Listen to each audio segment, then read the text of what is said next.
मुझे लगता है कि भगवान ने जिसको दृष्टि दी है वो देखे ना। त्रिशूल मस्जिद के अंदर क्या कर रहा है? हमने तो नहीं रखे ना। वहां तो सुरक्षा है, सेंट्रल फोर्सेज है, ताला चाबी उनके पास रहती है, ज्योतिर्लिंग है, देव प्रतिमाएं हैं, पूरी दीवारें चिल्ला चिल्ला के क्या कह रही हैं?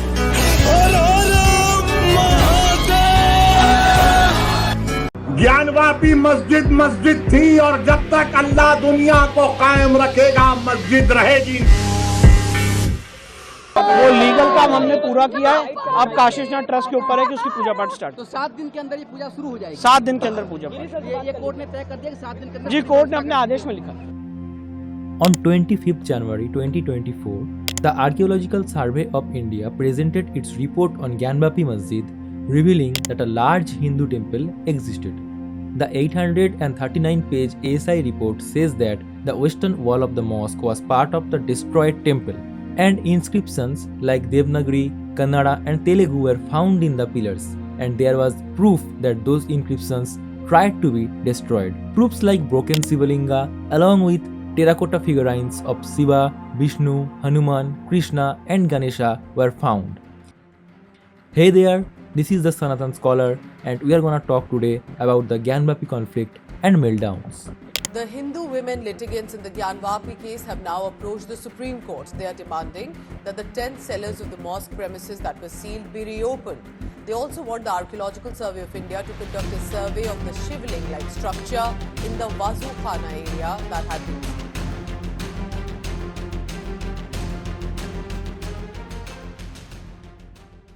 First, we need to know the history of the Gyanvapi Masjid or Kashi Vishwanath temple. Varanasi is thought to be the primary manifestation of a Jyotirlinga.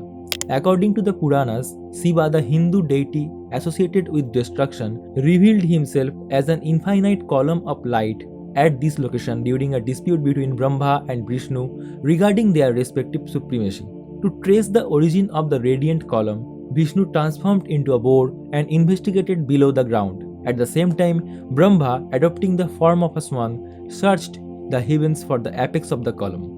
Despite their efforts, both were unsuccessful in pinpointing the source of the luminous column. Nevertheless, Brahma dishonestly claimed to have found the pinnacle of the column, while Vishnu honestly acknowledged his inability to locate its starting point. Due to Brahma's deceit regarding the discovery, Shiva punished him by severing his 5th head and imposing a curse. This curse stipulated that Brahma would no longer receive adoration, whereas Vishnu, for his honesty, would be revered alongside Shiva and have dedicated temples throughout eternity. The Skanda Purana features a section called Kashi Khanda, and the Brahma Vaivarta Purana contains a segment known as Kashi Rahasya, both dedicated to the city of Varanasi.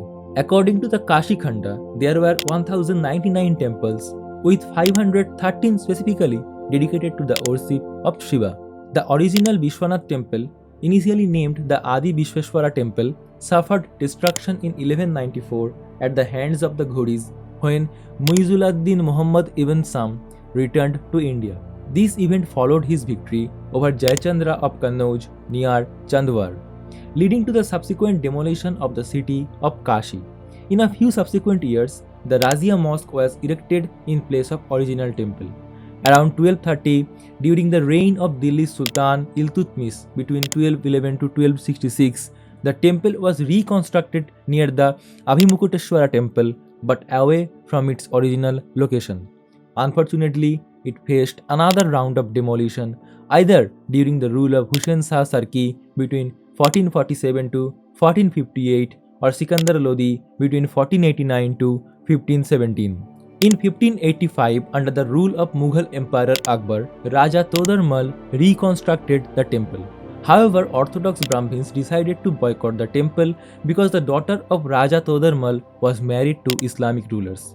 In the 17th century, during Jahangir's reign, Veer Singh Deo completed the construction of the earlier temple. Unfortunately, in 1669, Mughal Emperor Aurangzeb demolished the temple and erected the Gyanvapi Mosque in its place. The remnants of the original temple are visible in the foundations, columns, and the rear section of the mosque. In 1742, the Maratha ruler Malhar Rao Holkar formulated a plan to dismantle the mosque and reconstruct the Visveswara temple on the site. However, the plan faced obstacles partly due to the intervention of Nawab of Awadh, who gained control of the territory. In 1750, the Maharaja of Jaipur initiated a survey of the land around the site to acquire it for the reconstruction of the Kashi Vishwanath temple, but the endeavor proved unsuccessful. In 1780, Ahilyabai Holkar, the daughter-in-law of Malhar Rao, successfully rebuilt the present temple next to the mosque.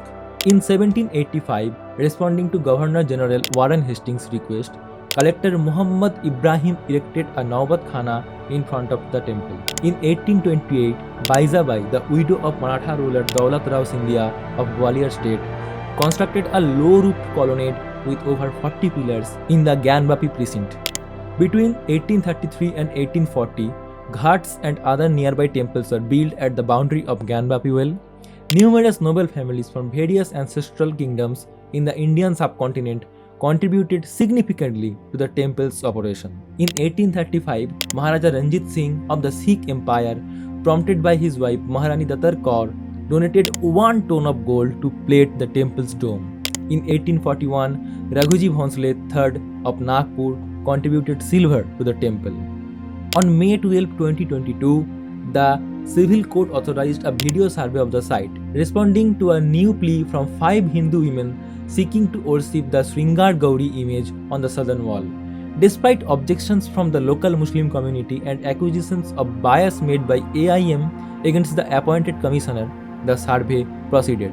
During this process, an object was found in the drained ablution pool, claimed by the petitioners to be a sibling, prompting the court to seal off the area and limit congregations to no more than 20 people.